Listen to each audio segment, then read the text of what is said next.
Remove from our country those migrants incapable of financially supporting themselves and hand that money back to tax-paying British men and women who are actually keeping our economy running.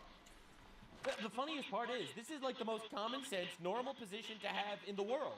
It's like, why should we bring in foreigners from countries that do not assimilate to ours so that they could literally just exist off of the British taxpayer? Like, does that make any sense to you at all? It's the most reasonable, logical position, and they'll call him a radical Nazi fascist for stuff like that. It's honestly wild watching it happen. Right now, just understand who his rivals are. All right, so one of his rivals is this guy, Zach Polansky. He's the leader of the Green Party of England. The Green Party is the Islamic Communist Party. It's like the radical leftists and the communists and the Islamists. It's weird how they always come together, actually. It's kind of weird. It's pretty interesting. It's like an entire universal alliance being made by the forces of evil to destroy Western civilization because they hate God or something. But hey, maybe that's me getting a little biblical on you. So anyway, you have to hear this guy. Can a woman have a penis? Yes. It's gonna. Bro, what are we even doing? What are we even doing? I can't believe we're still doing this, man. Like, this is wild. It took them a long time on the National Health Service to get rid of it, but that's another separate problem. All right. I think we'll leave it on a woman can have a penis. People can I think you're lacking nuance and complexity about it. Not really. Nope. Actually, nope. Not at all, actually. I'm glad you brought that up. Couldn't have been clearer. I'm clear, because actually when you want to look at the science... You were crystal clear. When you look at the science, actually... Ask a simple question. But you're laughing at it, which I think demeans trans people. Absolutely. Yeah, absolutely. We need to shame these people. What have you got against trans people? Why are you punching down? Why are you not... Punching down?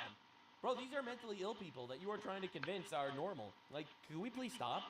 Nothing against trans people. I've already told you that I think trans people... You sound like you have a huge problem with trans people. No. It sounds to me like you don't... These people are all such cucks. Man, if the honestly, I prefer Zach Polansky sometimes to Piers Morgan. I'm not gonna lie.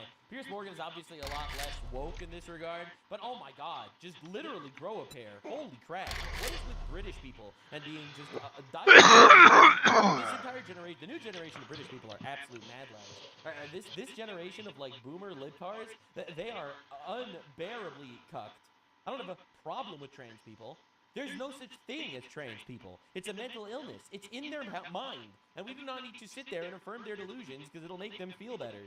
See, the thing is, ultimately speaking here, in like a pure rational conversation, obviously Piers Morgan is right, a woman can have a penis. However, he is less consistent than his opponent. Gender is just whatever the mind is. If you want to identify as a skunk, you could fart and identify as a skunk. Piers Morgan is like trying to play both sides, where he's like, I have no problem with trans people. Trans people are wonderful people.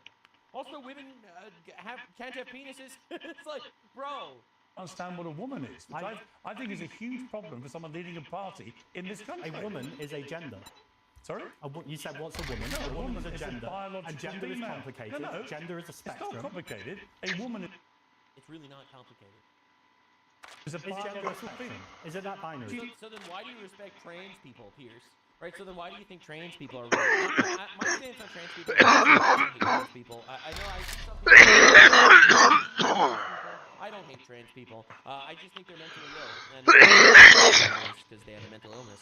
I don't believe we should affirm it. I actually don't want to live near one, to be honest, to be real. I don't want them interacting with my children, to be very obviously and clearly upfront. I don't hate them. It's like I don't hate schizophrenic people, but I also don't want them taking care of my children. You think people are born male and female? Not necessarily. Oh, for God's sake. I think it's more complicated than It's that. not more complicated, Well, Zach. it's not more complicated. But the funny thing is, like, I actually think that Piers Morgan is the cuck here. All right? Because you're right with everything you're saying, so just acknowledge that transgender is a mental illness. And he's not... So ultimately, his position is coherent than the absolute my own progression side. Okay, then that if you're a TV show host who wants to make it binary and ridiculous. Zach, you're going to have to work this. It is binary. You want to have a nuanced conversation that actually reflects science. You know, when I asked you if you and want to be information. when I asked you if you want to be prime minister, there is not a cat in hell's chance of you ever becoming prime minister if you don't know what a woman is. It's just brutal that we're still having this conversation. Now, again, this is like old footage of him, seemingly in 2013, claiming to be able to help women increase their bust size through hypnosis. Actually, there was an article in The Sun last week where a client came to see me who was a journalist, and we had a successful project. There seems to be no shift, but actually increasingly more and more as I work with people, there's starting to become anecdotal evidence, at least, of growth in breast size. Bro's hypnotizing women to get their boobs bigger. Like, you don't understand the level of retard we're dealing with. All right, and this is the same guy, or the same guy that thinks that there are infinite genders and he can hypnotize women to make their breasts larger. He thinks that there's no evidence that asylum seekers are raping British girls. But there is absolutely no evidence that the people who are sexually assaulting people are people seeking asylum. This is literally a lie. There's overwhelming evidence, actually. In fact, there was so much evidence, the government was covering it up because the evidence was so obvious. That's the craziest part of all this. The craziest part is, like, leftists could just deny reality. They could just be like, no, men could be women. No, that rapist that's raping that girl right now, he's not actually raping that girl right now. Oh, 2.5 million British girls got raped by Muslims. That didn't actually happen. Who tried to assassinate Trump? Actually, it was a Trump supporter that tried to assassinate Trump. But that makes absolutely no sense. It doesn't matter. Logic is irrelevant because words are weapons to these people.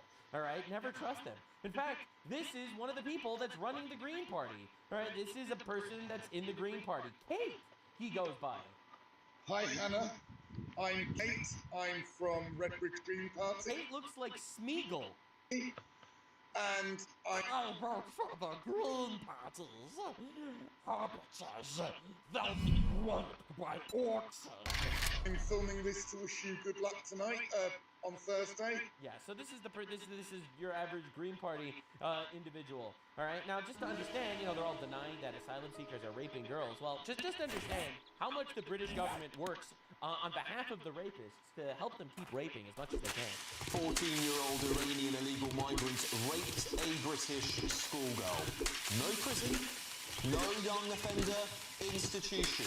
Instead, our clearly sick justice system is putting him through consent classes.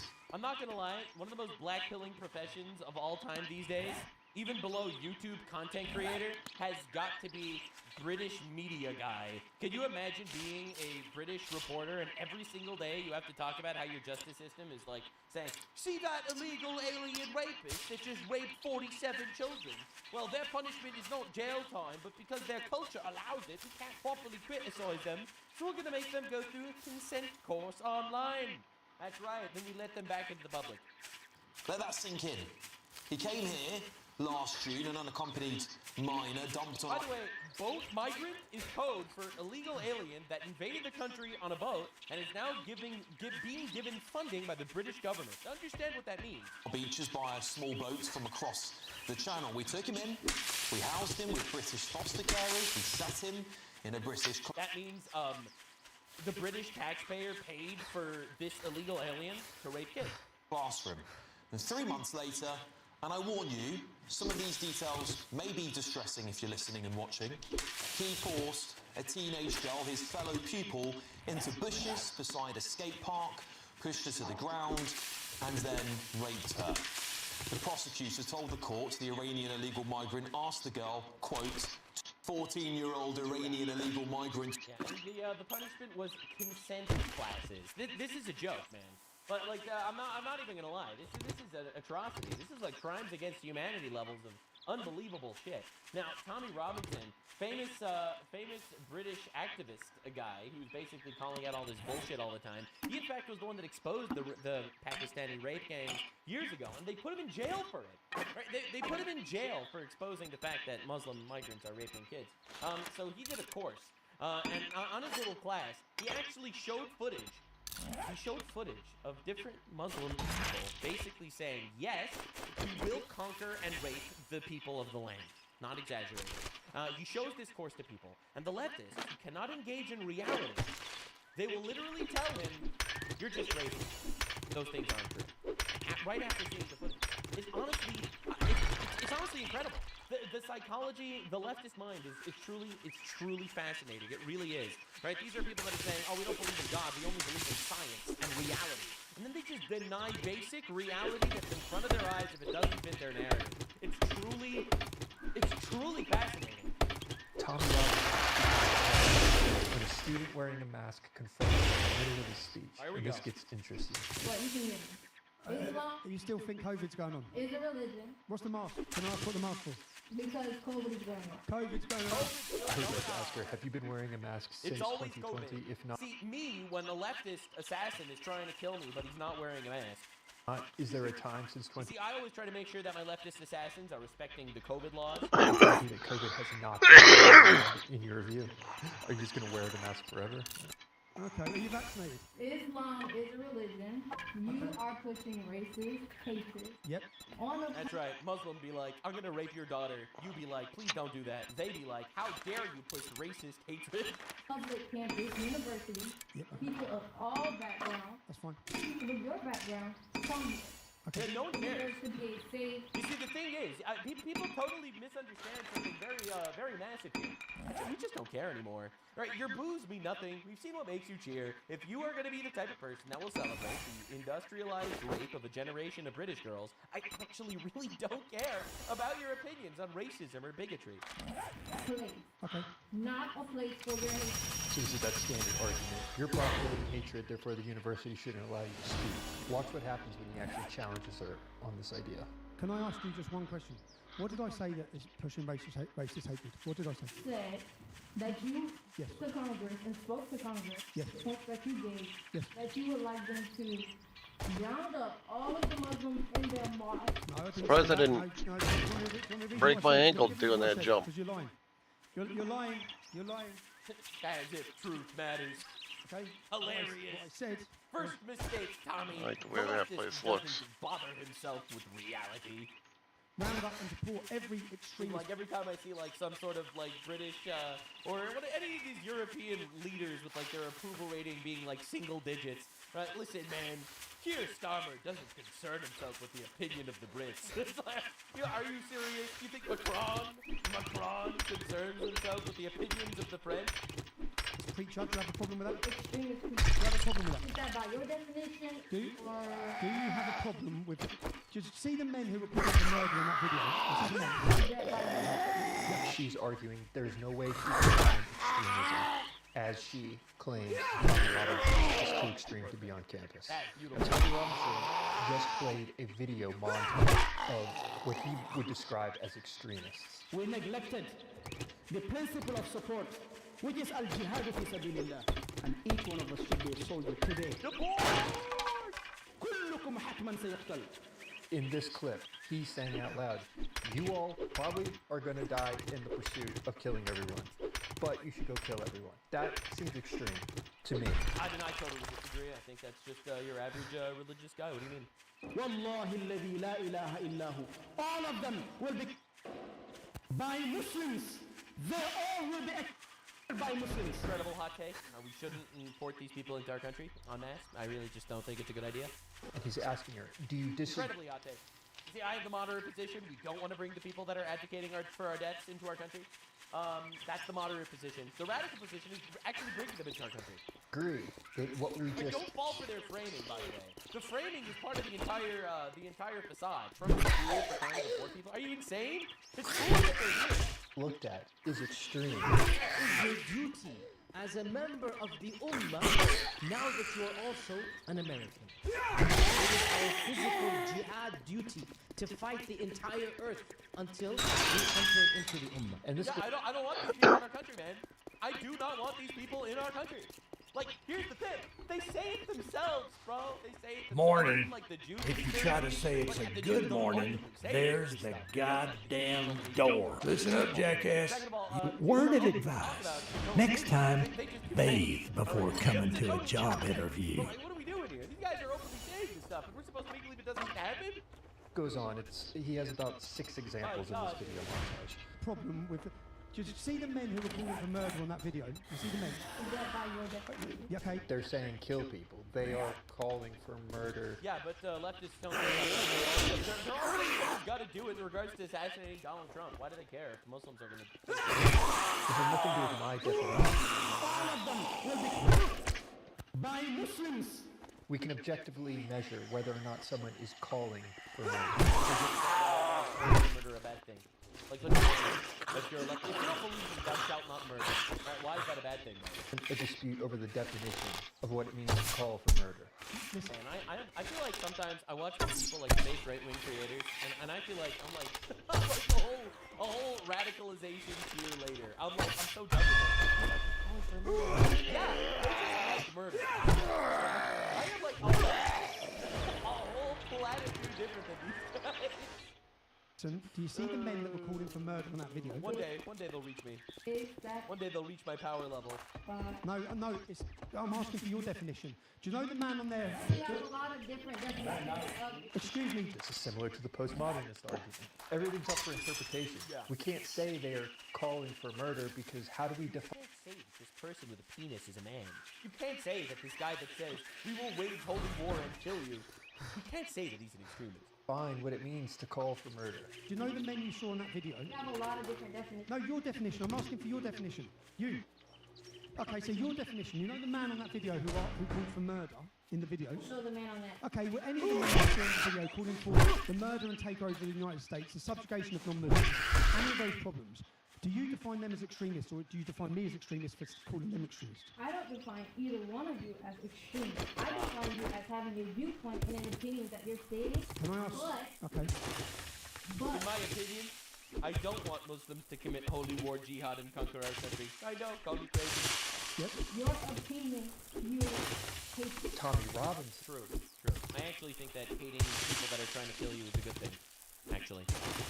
View fuels hatred, not calling for the murder of people. That doesn't fuel hatred. He should be kicked off campus, but it's wrong for him to have a problem with anyone else's Exactly. Can I just ask you again? Fucking asshole. and I want you to get that. Do you ever wonder how much of your personal information is just floating out there in the I don't wonder about these things, actually. I don't wonder about things I have zero control over.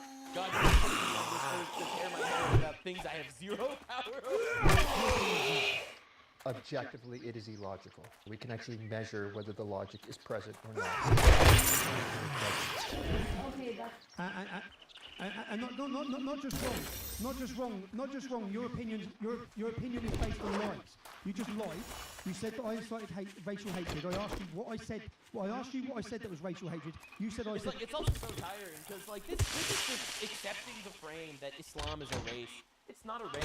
It's not racist to think that Muslims are plotting the conquering of the world or whatever. It's not racist, all right? I'm so tired of this. Being a Islam is a religion. All right? You're choosing to buy into an ideology by the fact that you have it. If your ideology is calling for holy war, well then I think that's a problem. I actually don't like that at all. But that's just me, I guess. Maybe I'm an extremist. To support every Muslim. I didn't say that. I told you what I said. No, You said take extreme. Yes, is there a problem with that? You're gonna just go into mosque and take people because of your definition of extremism. Calling for murder! Oh my God. So the real question here is to identify when extremism goes too far in a way that we can address it. She's saying that's not possible, as she calls Tommy Robinson extremist. Well, that's not okay. This country is more than you. This country is more than you.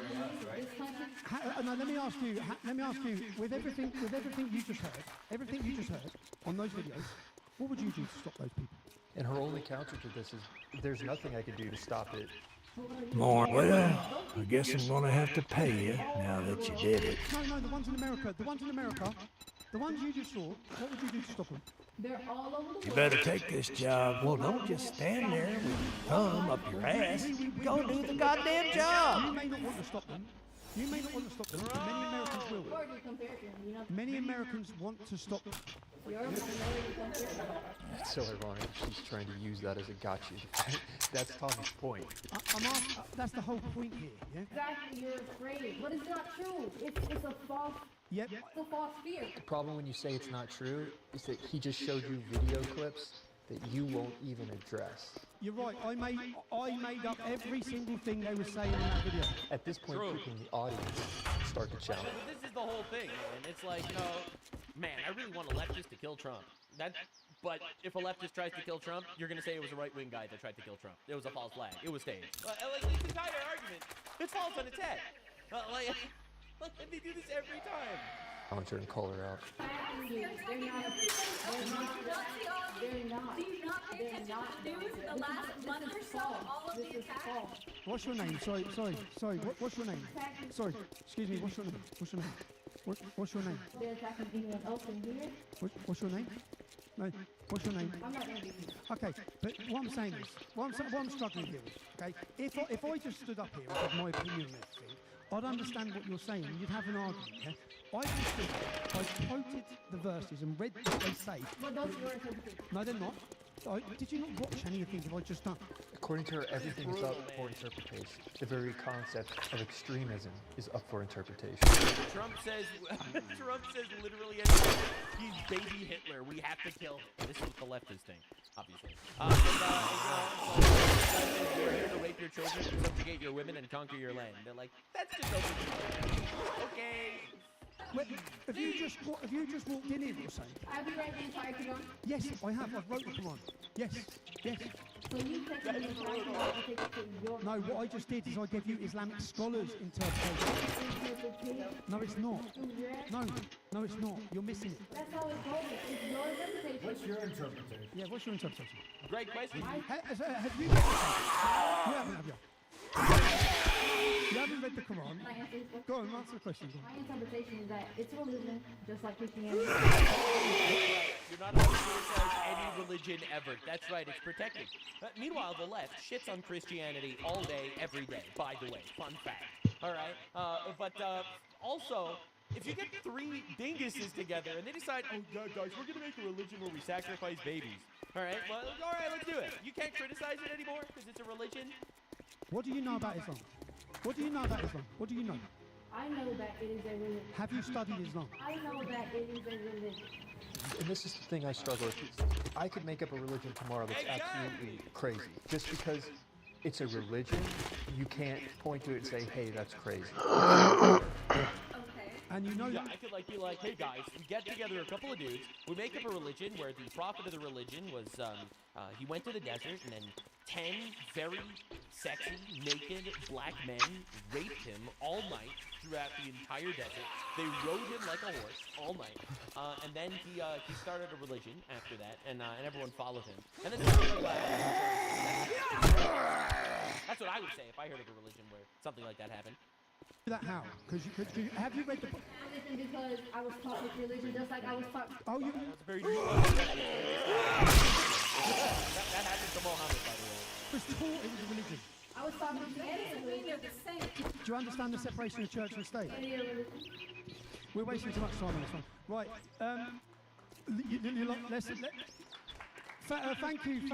Thank you. Sorry. Thank you for coming. Thank you for coming at least and listening. Thank you for coming. I know you didn't take much in, but thank you for coming.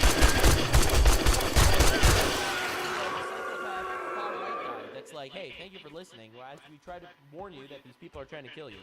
The tolerant leftist is like, actually, you're the fascist. We need to let them rape a generation of women because that proves that we're tolerant.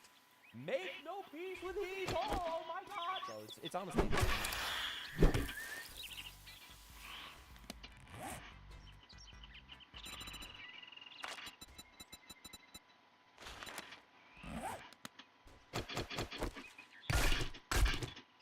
The PowerPoint was probably important.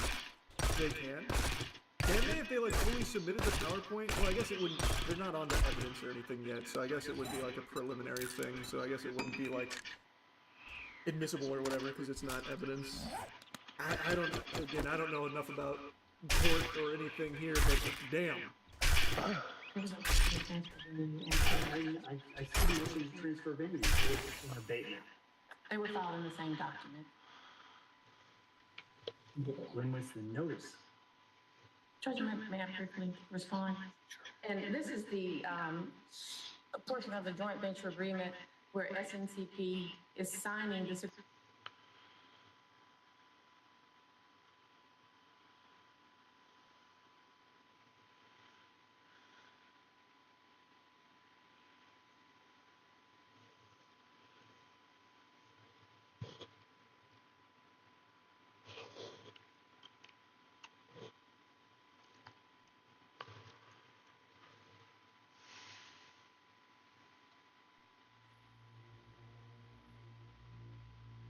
Alright, we're gonna listen to some scary stories while we play this game.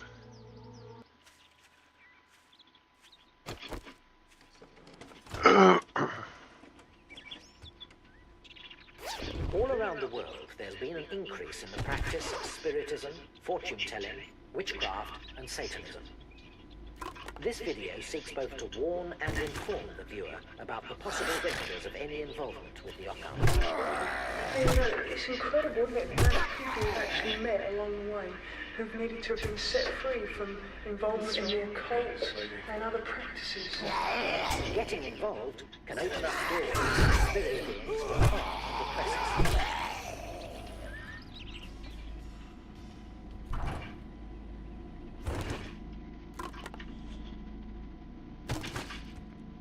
This story really begins with an unremarkable couple from a small village in Bedfordshire that few of you will likely have heard of.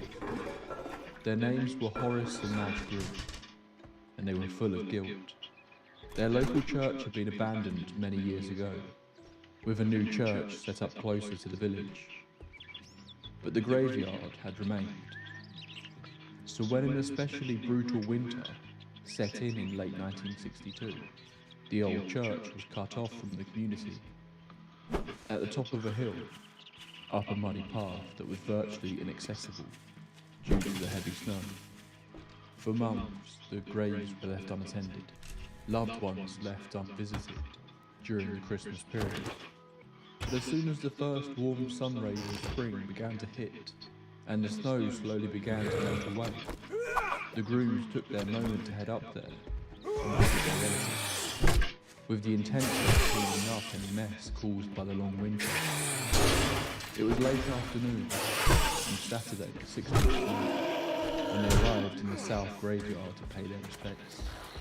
At the same time, they glanced up at what now remained of the once St. Mary's Church, now just a shadow of its former self, its walls cracked and broken, its roof stolen by thieves. What was once a monument to the community's faith in God was now just an empty shell. But then they realised they weren't alone. They could hear something. They paused as the cool spring breeze brought to their ears the gentle laughter of children. The grooms finished up what they were doing and went to the other side of the church to see who was there. Oh, this is getting hanky here. They noticed two small boys sitting on the floor.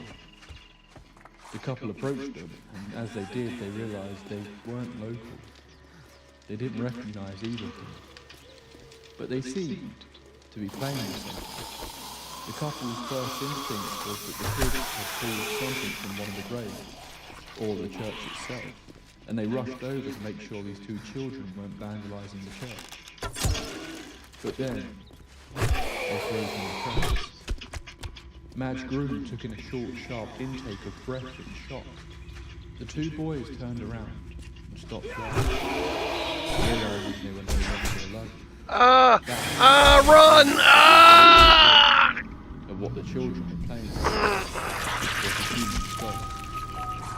No one who stood outside the church that day knew what their successor noticed. A discovery had been made that pointed to there being something very dark going on in the shadows of this idyllic rural area. This is a tale of ancient rituals, a cursed priest, of ghosts, of conspiracy, of high strangeness, and even murder. A tale that saw a priest driven into exile and made an entire country believe that there were people out there practicing something dark, something they didn't quite understand. This case feels like something ripped straight from the plot of a folk horror tale, but seemingly it all really happened. Get yourself a warm drink, dim the lights and get comfortable. We've got quite the rabbit hole to go down tonight. This is the case of the Black Magic Church of Pop Hill. Welcome to the Tape Library. Just a few bits of housekeeping before we begin. I want to take a moment to welcome our sponsor for this episode, Mantis Sleep. If you are a long-time listener of the Tape Library, you will know that Manta has been supporting the show for a few years now. We've continued working together because I genuinely love their products. They have a wide range of high quality, extremely comfortable sleep masks and other sleep related products. I'm really fussy about sleep masks, and despite multiple attempts I could never get on with them. But Manta Sleep's masks have really worked for me. I really like the different options they have to try and provide something for everyone.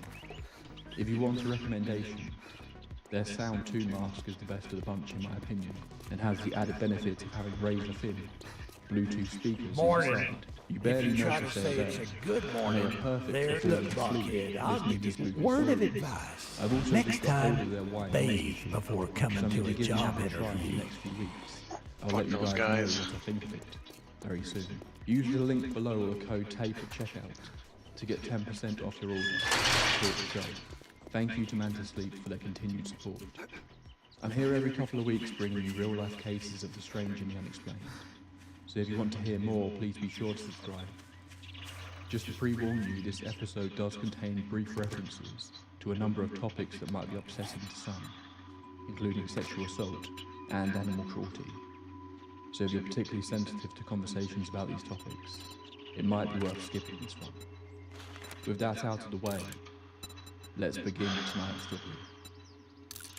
To tell the story of Clop Hill, we first have to look at the history of two different elements of this story that were unknowingly on a collision course with one another. The first is the church itself. There are many rumours as to why the old St. Mary's Church was located where it was, around half a mile away from the village. There were rumours of it being used to house those suffering from leprosy, that it was previously a site of great interest to the pagans, that the church was even constructed the wrong way round, suggesting this meant it faced the devil and not God. But seemingly none of this is true, or at least we have no evidence that this is the case. Built in the 15th century, the church was used largely without issue right into the 1800s. But as the population of the village of Clop Hill grew and grew, the church was slowly starting to be seen as not fit for purpose. For years, discussions were had about building another, and in 1849, a new St. Mary's Church was built in the village itself. However, the graveyard was left where it was, and the old church was used for funeral services, as well as for some reason a single annual congregation in August. For the most part, nothing much happened with the old church for the next 100 years. Although in the early parts of the 20th century, we can find a handful of references to the fact that the old graveyard had developed a reputation for being the target of body snatchers, and that human remains had been dug up on numerous occasions, and remains found in nearby farm fields. This was later explained away by the fact the graveyard was a much larger area than it now did, and these remains were simply the result of farmland springing up over the site of former graves. However, others claim that people were digging up the graves to steal valuables like jewellery. No official cases of this have been documented thus far, but with what will come later, you have to wonder if the site maybe had a much longer hidden history that hasn't been documented. The true end for the church came in 1956, when thieves made off with large portions of the church roof, taking the large lead sheets to sell. Now, beyond those who came to visit the graves, the church itself was truly abandoned. The rector at that time attempted to spread a rumour that the church was haunted, seemingly an attempt to scare away any further vandals. It did not work. The other oncoming element to this story is the tale of Reverend Lewis Barker. Barker had come to the village of Clop Hill to become the rector in 1962 and had arrived a fairly damaged man himself. Barker had been married in 1932, but by 1955 he was divorced. His wife, who it was suggested had already been struggling with some mental health issues, took the breakup of their family badly, taking her own life in 1958. He took some time away from the church and travelled back. But just a few years later, he returned, ready to work, and was sent to take over Clop Hill. Numerous references have been made over the years that Reverend Barker seemingly had a drinking problem. But he was widely liked by the community of Clop Hill and welcomed in quickly. But it wasn't just Reverend Barker who was coming into this period with a dark shadow hanging over him. Just 1 year prior to his arrival, a terrible crime had been committed just outside of the village that brought the area into the public eye. Known widely as the A6 murder, the attack took place on a stretch of road just outside the village, at a spot known as Dead Man's Hill, for its history of once being the home of gallows. The case would lead to a conviction and execution of James Hanratty. But questions about what really happened that night have persisted for decades. A 36-year-old man named Michael Gregston was parked in a quiet corner with Valerie Stowe in Buckinghamshire when suddenly a man tapped on their window. The couple were shocked but very quickly realised the danger they were in when the man in the field revealed a revolver and forced his way into the car. Throughout the course of the night, this unknown man forced them to drive across North London and through numerous towns and cities before turning towards Bedford. At around 3 a.m, once they had just passed Clop Hill, the gunman ordered Michael to stop the car in a lay-by. As soon as they stopped, the gunman fired 2 shots at point blank, killing Michael. He then sexually assaulted Valerie, forced her to drag Michael's body out into the road, before shooting her 5 times and leaving her at the roadside. Incredibly, Valerie survived. She played dead until Hanratty left, then waved down a passing car before immediately passing out. She lived, although paralysed for life. She quickly identified James Hanratty as the man who had kidnapped her, as did other witnesses, and Hanratty was hanged in April of 1962, one of the last people to face this punishment in the UK.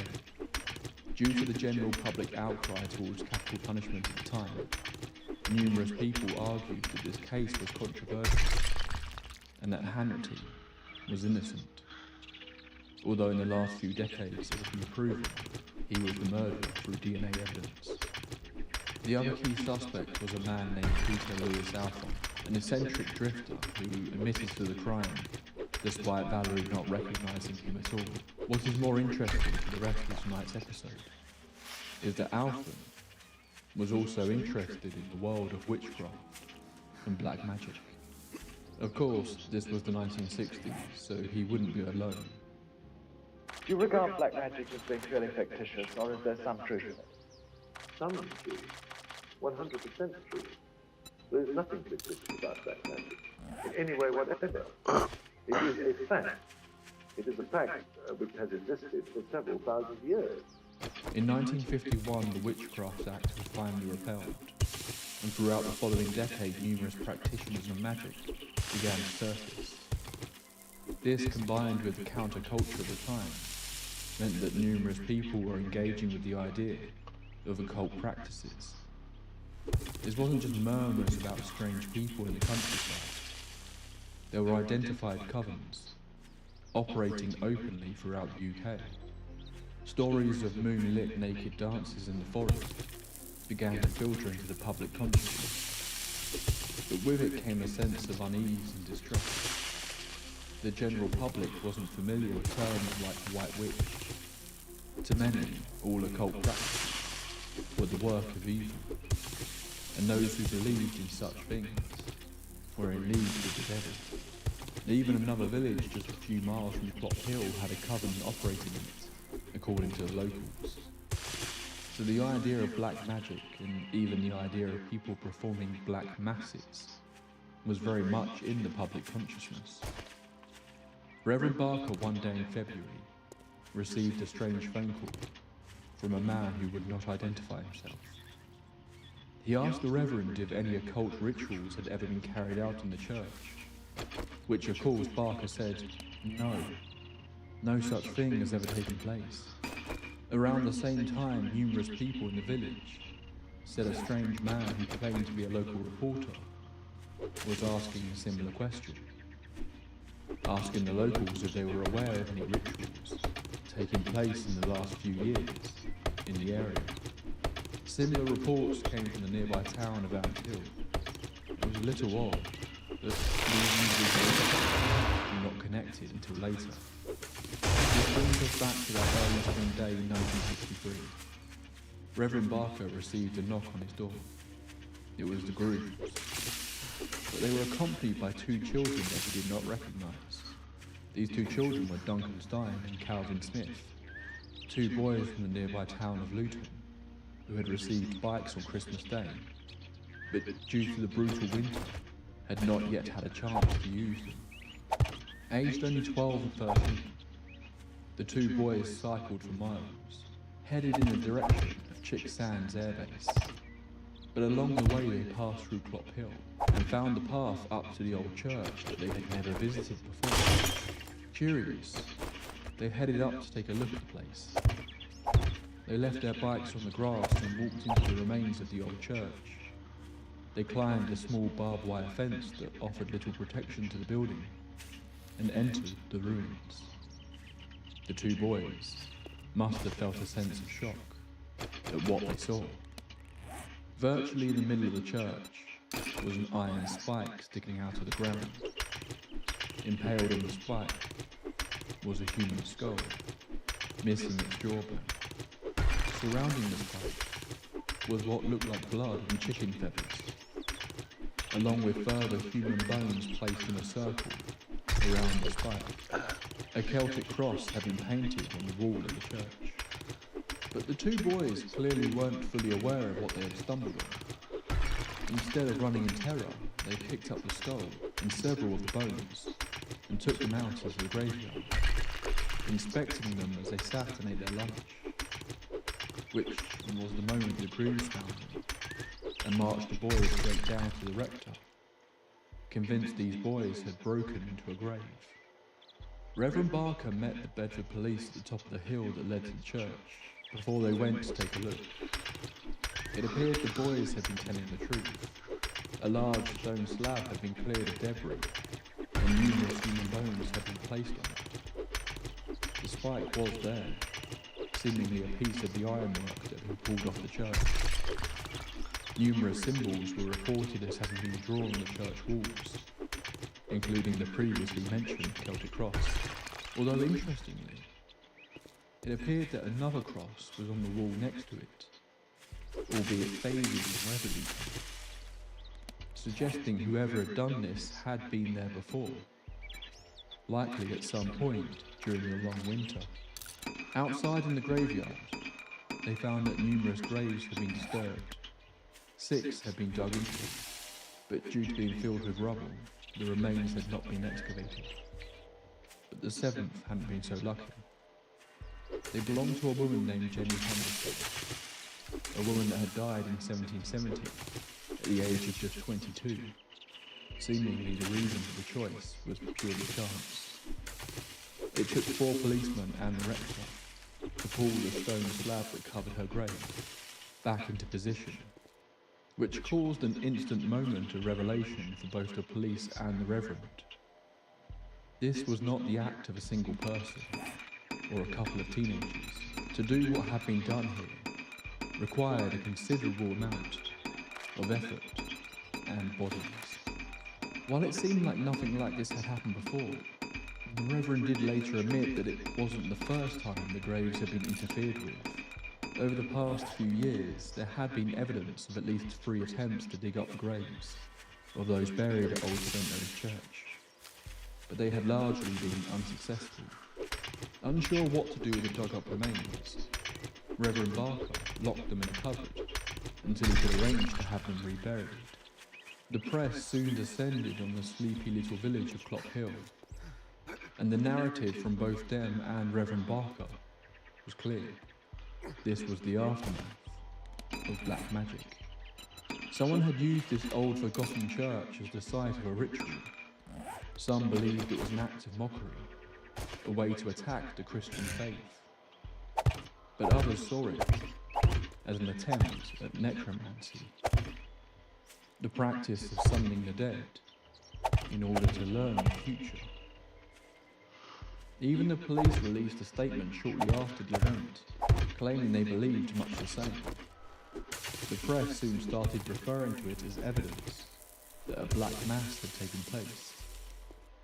On the Monday after the gruesome discovery was made, Reverend Barker went up to the old church with the Archdeacon of Bedford.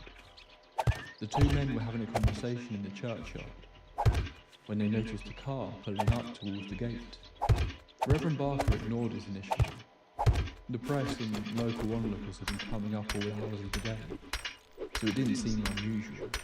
The driver walked towards them, and speaking in what Barker described as a foreign accent, he said he had heard about the incident and was interested in the subject of black magic. When Reverend Barker asked who the man was, he simply ignored the question and instead seemed to downplay the idea of a black magic ritual having taken place in Clop Hill.